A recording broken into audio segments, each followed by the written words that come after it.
மலர்கள் கொஞ்சம் சாய்ந்தால் இலைகள் தாங்க வேண்டும். மங்கை கொஞ்சம் சாய்ந்தால் என் மார்பில் தாங்க வேண்டும்.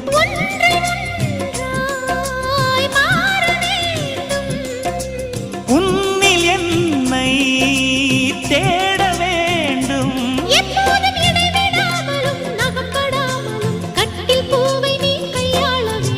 காதல் இல்லாதது ஒரு வாழ்க்கையாகுமா? கண்கள் இல்லாமலே ஒரு காட்சி தோன்றுமா? காதல் இல்லாதது ஒரு வாழ்க்கையாகுமா? கண்கள் இல்லாமலே ஒரு காட்சி தோன்றுமா? பெண்ணை தொடாதது ஒரு பெருமையாகுமா?